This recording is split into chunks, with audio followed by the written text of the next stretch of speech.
Hi guys, Ayla's here, and I found this really cool character calculator at vault111.com. A couple people have done this already, so I kind of started screwing around with it, deciding on how I was going to be designing my character for my first playthrough of Fallout 4. So I wanted to go through it and show you why I'm doing this the way I'm doing it. I've got a couple questions before in comments of how I end up setting up my characters and if I take into account at all the fact that they're female, things like that. So hopefully this will answer all that. I do have them written down from where I did them before, so let's go ahead and start setting her up. Um, First, unless somebody comes up with a much better name for me, I won't go with Sassy Pants this time. I'll just be Alis. So we're gonna go to a strength of 3 right now with just one of everything. We're starting with 85 hit points, 7 action points, and carry weight of 200. 70 action points sounds like it's high, but, death claws. So we're going to go ahead and go with 3. And even though I am going to be playing a ranged character, I'll show you why I'm going with 3 strength. That's abnormal for me. I normally have that as my lowest possible skill. But here's the perk system. Iron Fist, Big Leaguer, and Armorer will be unlocked. Now, Armorer is the one that's important for me here. I kind of would like to have Weaponsmith too, but I don't think it'll be necessary. Armorer is going to let you do all the more advanced armors. It's going to let you repair them, build them, modify them. And while I know in future games I'm going to end up with modded in special armor, kind of like the steampunk one we're using for New Vegas right now, I think it'll be nice on this clean vanilla playthrough that I'll start with to be able to build some of them armors that are in game already. So that's why I went there. I don't plan on using the other two. Strength is worthless to me other than the fact that I'm a pack rat. But that does take us up to 240 pounds, so that's helpful for me because I'll be picking up everything. Perception is going to go up to a 4, and we all know what that does. Let's see a little earlier. It helps in VATS, things of that nature. Rifleman, there's not a lot of news on what these do yet. We have some guesses. I'm assuming Rifleman is probably going to be a range thing. Awareness is very obvious. That's been in for a very long time. Lockpicking is important to me. There's nothing worse than going somewhere and not being able to get in because you can't pick the lock. So that is absolutely necessary. I have to have 4 perception. There's no way around that one. All right, for endurance.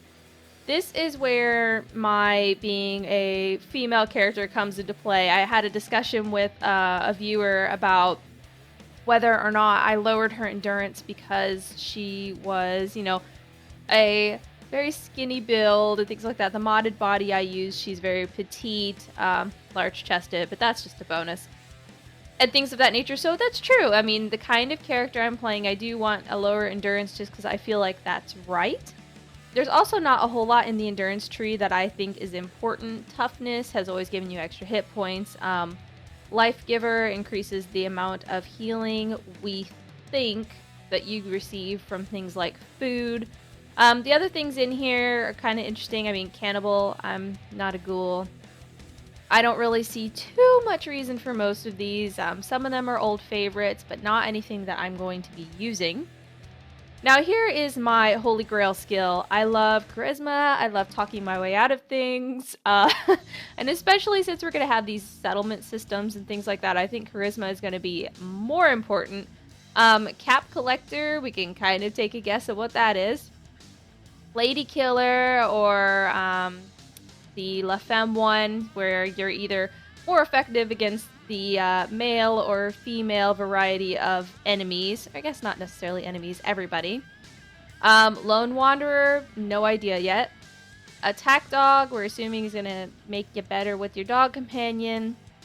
Here's what I really think is important. Local Leader, this is again speculation, but everyone's saying this is going to help with how you lead the settlement. So it's going to give you extra discussion options and things of that nature. So I really want to give that one a try. I'm really interested in the settlement system, so I'm going to put some points down there and see how it goes. And hopefully you'll be along with me. I like being smart.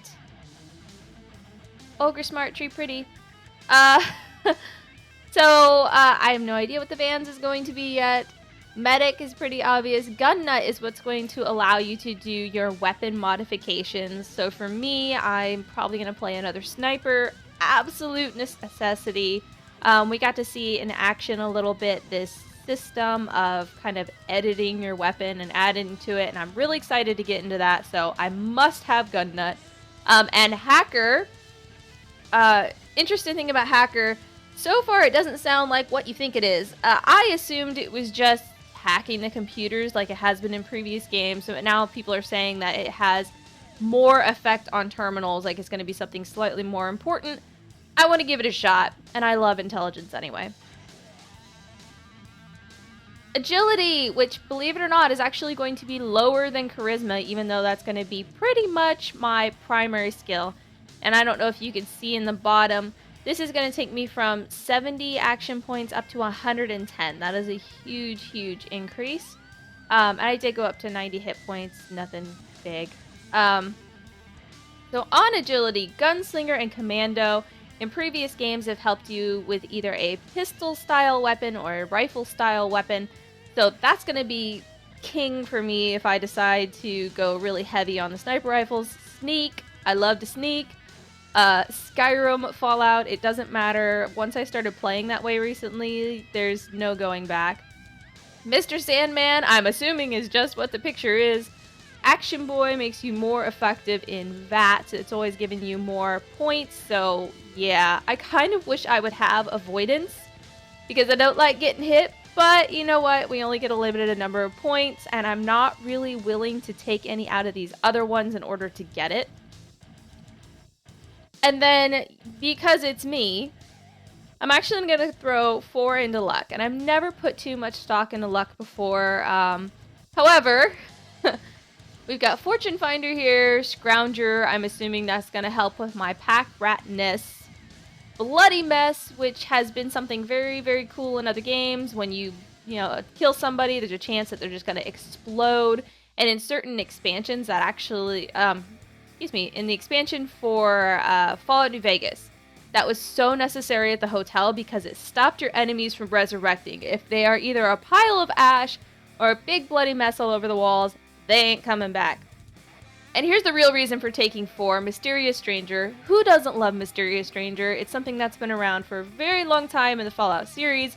He randomly shows up in VATS, whoops on the enemy. He's a great addition to the game, something that I can't imagine playing without, so I have to get my 4 there.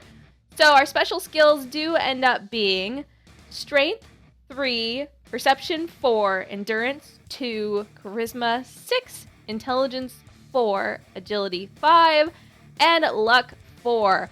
I may regret the Strength one. That is the only one that I am still questioning whether or not it's worth going through for the Armorer skill. But you know what? I'm sure I will play through more than once.